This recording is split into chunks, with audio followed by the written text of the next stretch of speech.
What up? What up, people? What's good? It's me, L Teddy 27, Angry Teacher Chronicles, and all of that. And we are here for another TV review. This is going to be Love and Hip Hop Miami Season 3, Episode 12. Let me get my notes. Y'all know I take copious notes. And this is the season finale of Love and Hip Hop Miami. Let me just say this before we get to this.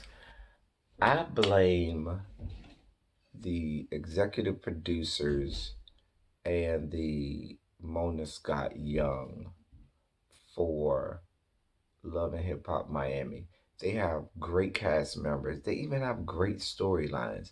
But what ends up happening is so much attention is focused on the fuckery that is New York, the buffoonery that is Atlanta, and the fucktitude that is Hollywood.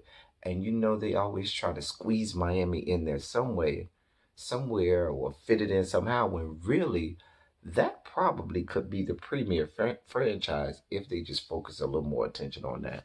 And I really think it's unfortunate. And I'm not just saying that because I'm a Miami native, born and raised in the county of Dade, but look at the storylines, look at how the cast members interact and so forth, and they just really treat that Miami franchise as an afterthought, and then they wonder why it doesn't get the ratings because they don't do right by the show. So that's that's my moment on the soapbox about Love Hip Hop Miami. Anyway, let's get through this, y'all. So we start off with Trick and Trina, on their new morning show on 99 Jams. Shouts out to 99 Jams, WEDR. If you go back in the day, you know WEDR, 99 Jams from back in the day. Anyway, shouts out to 99 Jams back home. Anyway, but they have a new morning show because once Ricky Smiley took over Tom Joyner Morning Show, he was on 99 Jams. The Smiley Morning Show was on 99 Jam always, and Tom Joyner Morning Show is on Hot 105. So when Ricky Smiley moved over to take over for Tom Joyner Morning Show, that left a vacuum on 99 Jams where he was, and so that's when the Trick and Trina Morning Show came, and that's how they got there. Just a little bit of backstory on that. Anyway, so they talk about having this launch party for their new morning show, so that they could have their friends and different celebs or different people around the industry that's in the area come out. This is something Trick's been wanting to do for years and years and years and years. I think Trick has the voice. No, let me say this. Trick has the face for radio because he's not that cute, but his voice is infectious. And when you hear the voice, that's why his music was always so good. You want to listen to what he has to say. He has that type of voice, but he don't have that type of face where you want to see him. So he's made for radio. Just saying. Anyway, and then after they talk about having this launch party, Trick talks about how he and Joy had this tells Trina about the conversation he and Joy had, and the fact that he actually did apologize to Joy, and that he did really want to reconcile with Joy, and the fact that they were having great communication since Bahamas, and they had been talking more than they had, and it had been good conversation. And so that was, a little bit of foreshadowing for stuff that was to come. We then see Primadonna meet up with Tip Drill, and they talk about um Amara and everything that happened at Sukiyana's little luncheon thing and how that blew up. And Primadonna pretty much says what myself and a lot of people have been said, that basically that Amara really wanted to use the MJ thing, either she was using the Annie thing as a scapegoat to try to break up with MJ when that's what she wanted to do anyway, or this was just a Mona Scott Young produced storyline. And I'm going to say the latter because I was on Instagram last night and I was on MJ's Instagram, and so then like an hour or two after the show, you see MJ having a whole photo shoot and everything with Amara.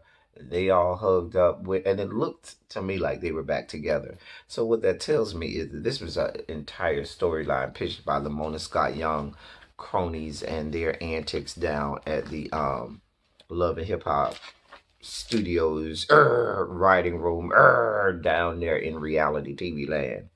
Whatever. Um. So yeah, they had that was Tip Drill and Primadonna had that conversation. Primadonna is starting to get on my nerves now. I mean, she doing way too much, but she's a Miami girl, and Miami girls always get on your nerves, and they always do way too much. So I expect nothing else. Anyway, Joy then goes over. I wrote Jay in my notes, and it should be Joy. Joy goes over to Trick's house, and she brings over her friend AJ Johnson. Now I remember her face.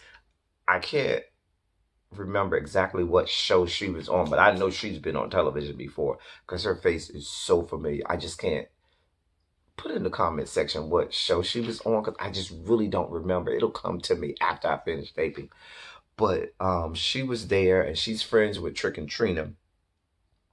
And so, not Trick and Trina, Trick and Joy. And she's known them for a very long time. And she comes there and there's this whole conversation that's had. And she really got down to the crux of Trick's health issues. It's not about his health. It's not about the food. It's about Trick's mental and emotional state. And if he can gather his mental and emotional state, Trick's health will get better. As his mental and emotional state gets better, his health will get better. And she immediately honed in on that. And she talked about the communication between he and Joy and the fact that Joy was trying to talk at Trick and Trick was trying to talk at Joy. Neither one of them were trying to hear each other. And the fact that Joy does still love Trick and Trick still does love Joy, but their method and manner in which they communicate just was not working.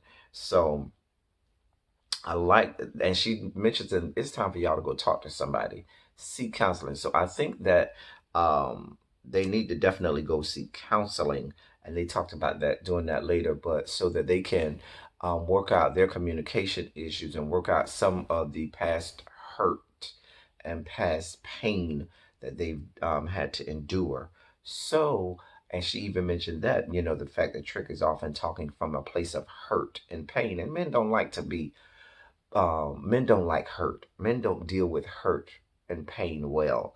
They lash out. So it was some great stuff here, but it was just not even a start, just a examination of a little bit of what's going on so that later talks with professionals and things like that can happen and hopefully they can mend fences because we've seen the whole season that Joy really does want to be back with Trick.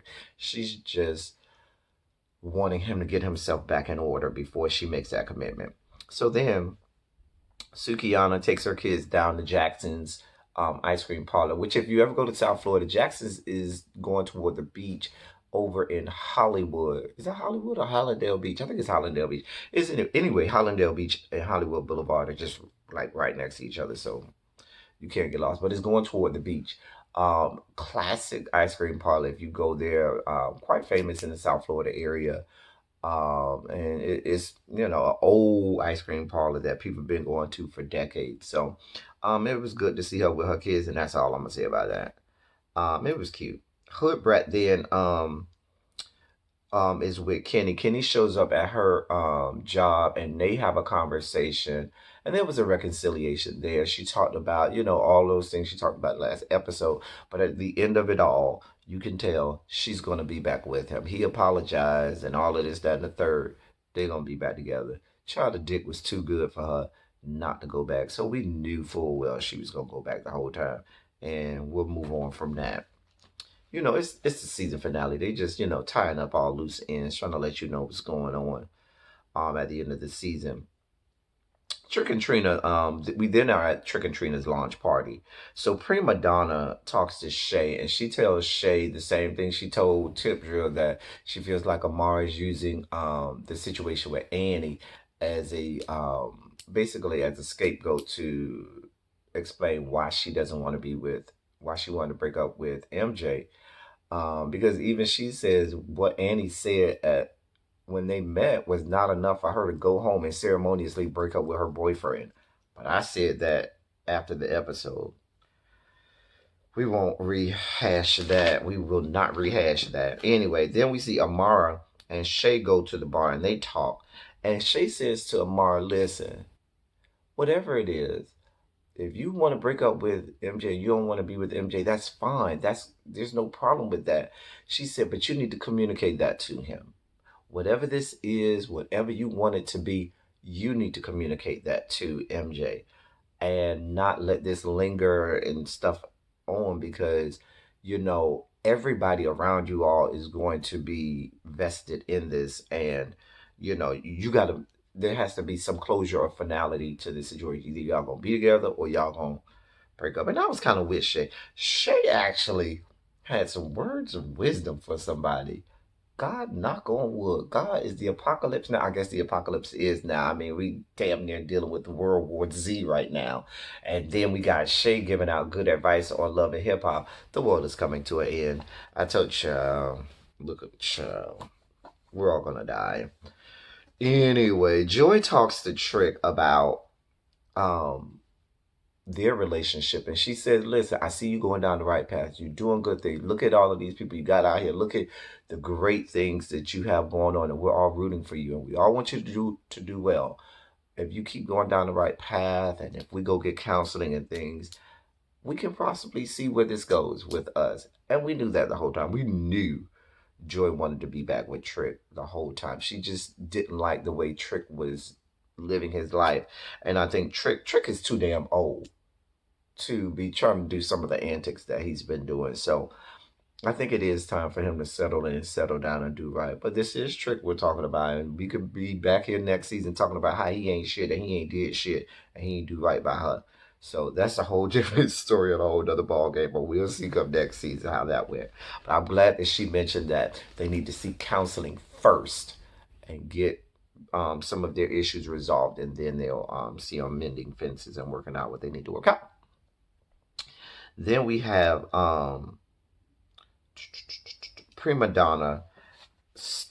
Prima, well, Amara goes over to have a conversation with MJ.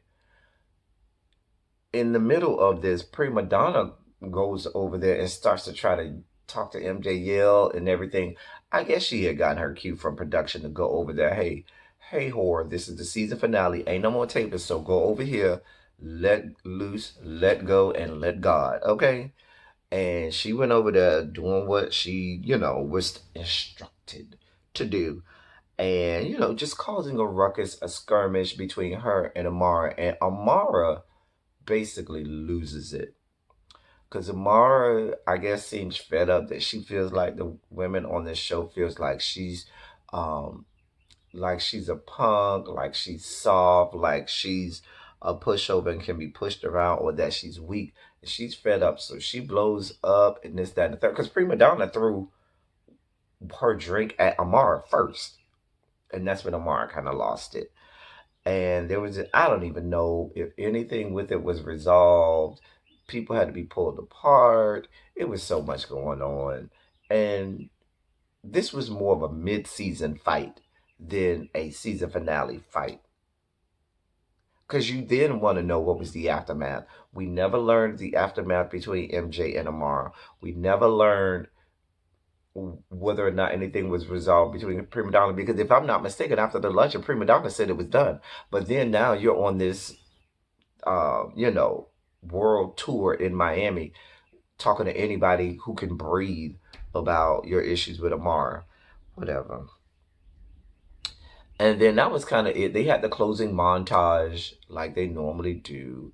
And that was it. And like I said, I was looking at MJ's Instagram last night, and he was doing photo shoots and hugged up with Amara, and they were talking about how they are great together. And so it looked to me like Amara and MJ are still together, are back together. Make that make sense.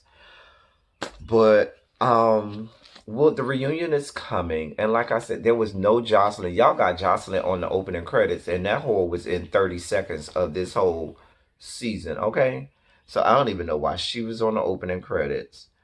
Um, y'all ain't even got Tip Drill on the opening credits, and she's way more a part of the show than Jocelyn ever was. She's way more Miami than Jocelyn will ever be. But I guess y'all thought Jocelyn was gonna get y'all ratings, and Jocelyn ain't getting nobody nothing. Um, we'll see how the reunion goes. And I hope Jocelyn is not at the reunion because there's no point in her being at the reunion. She has no relevance to the show.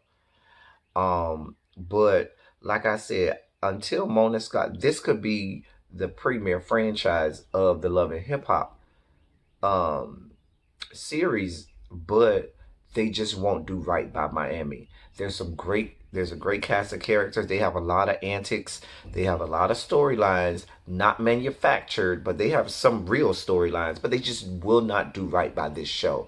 And so it won't flourish because they're too busy involved with the stupidity of Love and Hip Hop New York. I really don't understand that.